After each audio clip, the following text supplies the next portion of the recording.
Nos acompaña ahora Verónica Mendoza. Ella es líder del movimiento Nuevo Perú. Fue candidata a la presidencia por la coalición Frente Amplio en las elecciones generales del 2016. Logró el tercer lugar con 18,8% de los votos válidos emitidos. Señora Mendoza, bienvenida. Buena tarde. Gracias por acompañarnos. Le agradezco su tiempo. Sé que ha estado allí, pero tratamos de entender y de escuchar todas las aristas de esta complicada situación que vive su país. Bienvenida.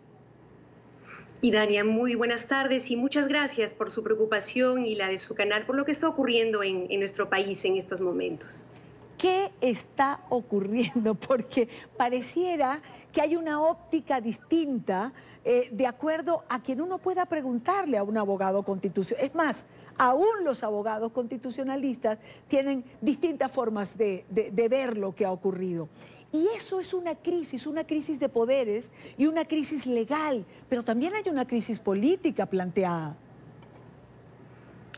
Sí, Dania, lo que tenemos en estos momentos en el Perú es un presidente de la República, no dos, un presidente de la República que ha disuelto el Congreso de la República ejerciendo sus atribuciones constitucionales, porque la Constitución actual lo habilita a disolver el Congreso si es que éste le niega 2 veces consecutivas la confianza a su Consejo de Ministros.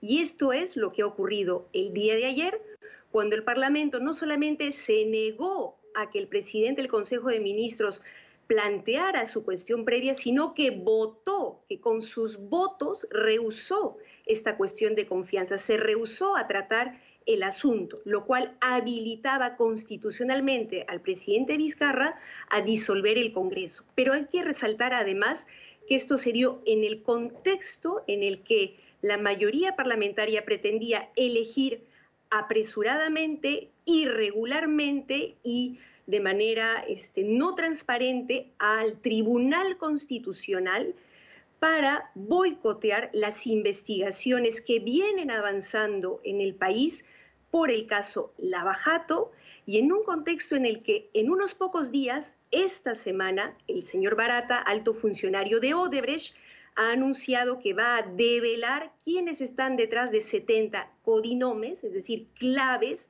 de personajes de la clase política y empresarial que recibieron coimas, que recibieron dineros ilegales de Odebrecht. Entonces, es en este contexto de lucha contra la corrupción y de un sector que quiere boicotearla, que se producen estas circunstancias, reitero, que derivan en un cierre constitucional del Congreso, pero que además está respaldado y legitimado por una amplia mayoría ciudadana que el día de ayer, y ustedes habrán podido ver las imágenes, Idania, la ciudadanía ha salido de manera multitudinaria a celebrar esta medida y a celebrarla con esperanza porque siente que con esto podemos cerrar una etapa de corrupción generalizada y abrir un camino de recuperación de nuestra democracia y de nuestras instituciones. Ahora, señora Mendoza, hay quien dice, por ejemplo, que el presidente Vizcarra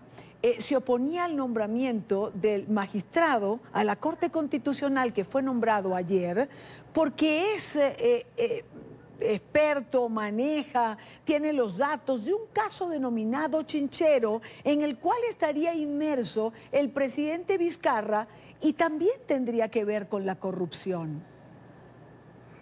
A ver, es importante precisar que la cuestión de confianza no se pronunciaba sobre algún magistrado del Tribunal Constitucional en particular o algún candidato en particular. Lo que planteaba, y esto en sintonía con lo que desde la sociedad civil, organizaciones sociales, se exigió también al Parlamento, que no fue escuchado lamentablemente, es que se hiciera un proceso de selección de magistrados para el Tribunal Constitucional con tiempos idóneos, de manera transparente, con participación de la ciudadanía, en el que se pudiera conocer el currículum de cada uno de estos candidatos, en el que pudieran haber tachas ciudadanas, como de hecho se planteó en algún momento, ¿no? En periodos anteriores, precisamente para garantizar que el nuevo Tribunal Constitucional o los nuevos magistrados fueran elegidos de manera autónoma, de manera, digamos, legal, formal, transparente. Entonces, eso es lo que se quería resguardar y es a lo que lamentablemente la mayoría parlamentaria se opuso. Y habría que precisar, además, que quien ha resultado electo de manera irregular, ¿no es cierto?, ilegal, claro, el día de ayer, es ni más ni menos que primo hermano del presidente de la actual comisión permanente, ¿no?, o del expresidente del Parlamento, lo cual, digamos, sí de manera muy concreta constituye por lo menos, ¿no?, un problema de ilegitimidad o de conflicto de intereses. Digamos, estamos en este punto donde estamos. La OEA recomienda que la Corte Constitucional interprete y dé una solución a la crisis por la que atraviesa el país. ¿Está usted de acuerdo? ¿Tendría que acogerse o tendrían que acogerse los poderes a lo que decida la Corte Constitucional? Eventualmente se podría hacer un camino y estoy absolutamente segura de que el Tribunal Constitucional terminaría de ratificar lo que el pueblo peruano también ha ratificado multitudinariamente ayer en las calles.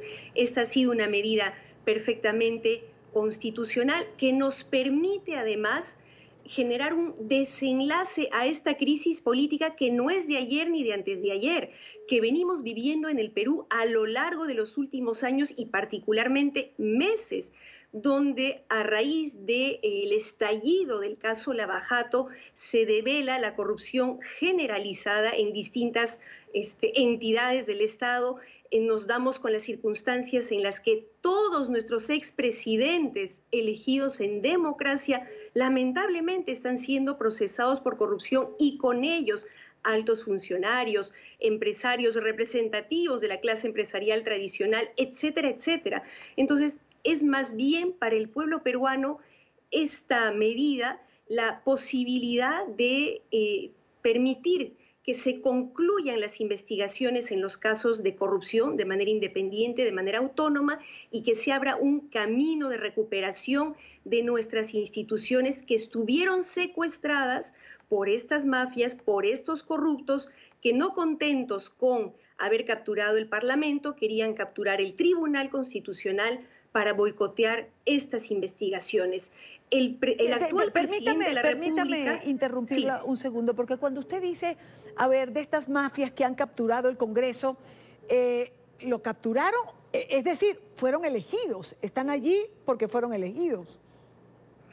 Efectivamente, fueron elegidos, pero para legislar a favor del pueblo, no para hacer lo que estuvieron haciendo a lo largo de los últimos meses, que fue boicotear de manera sistemática las investigaciones, con medidas muy concretas, y voy a poner ejemplos para que esto no suene gaseoso ni arbitrario, medidas concretas como impedir la destitución y consiguiente investigación del exfiscal de la Nación, el señor Chávarri, ¿no es cierto?, que tiene un pacto de impunidad con la mayoría fujimorista. Impidieron la investigación y permitieron la fuga de un miembro de la Corte Suprema, el señor Inostroza, que hoy está prófugo, detenido en todo caso ya felizmente en España, ¿no es cierto?, y pretendían también boicotear, anular el acuerdo de colaboración eficaz que tiene en estos momentos la Fiscalía peruana con la empresa Odebrecht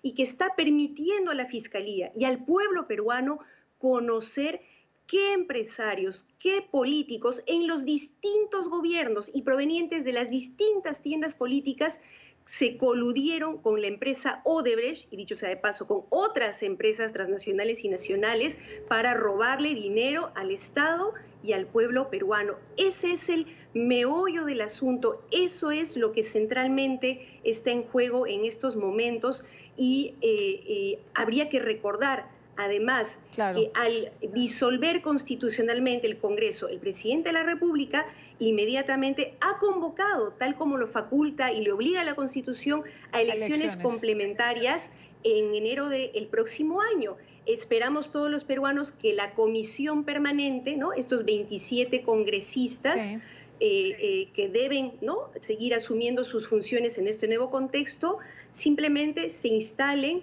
y procedan a ejercer sus funciones como corresponde. Entonces, si todos cumplieran su parte, si todos respetaran la Constitución, rápidamente podríamos entrar en un escenario, digamos, de normalización que nos permita seguir encarando la cotidianidad, claro, pero claro. también iniciar, ojalá, un proceso de transición democrática para evitar que este tipo de crisis y estas vergonzosas historias de corrupción, evitar que se vuelvan a repetir en nuestro país. Señora Mendoza, le agradezco mucho estos minutos, le agradezco su tiempo. Es una crisis definitiva la que atraviesa el Perú. Esperemos que todo pueda resolverse de alguna manera. Gracias por haber estado con nosotros. Buena tarde. Muchas gracias, muy buenas tardes. Igualmente para usted. Verónica Mendoza, líder del movimiento Nuevo Perú.